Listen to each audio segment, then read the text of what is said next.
சேலம் மாவட்டம் செட்டிச்சாவடி கிராம ஊராட்சி பகுதியில் சட்ட விழிப்புணர்வு முகாம் இன்று நடைபெற்றது.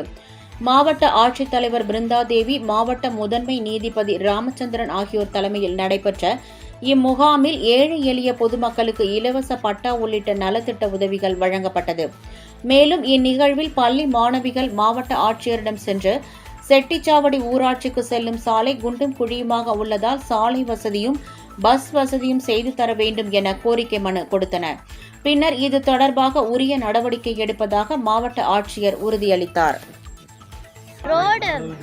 ரோடு எல்லாம் பறிஞ்சு இருக்கு. அதை நாங்கள் நல்லா பண்ணணும், நல்லா பண்ணி தரணும் அப்படின்னு கேட்டிருக்கோம். அப்புறம் பிளே கிரவுண்ட் வேணும்னு கேட்டிருக்கோம். அது கிட்ஸ் மட்டும்தான் தந்திருக்காங்க. அதுக்கு நாங்கள் பிளே கிரவுண்ட் வேணும்னு கேட்டிருக்கோம். அப்புறம் ஹாஸ்பிட்டல் வேணும், இங்கே ஃபார்மசி மட்டும்தான் இருக்கா, ஹாஸ்பிட்டல் வேணும்னு கேட்டிருக்கோம். அப்புறம் பஸ்ஸு இந்த சைட் போகிறதுக்கு பஸ்ஸு வேணும்னு கேட்டிருக்கோம்.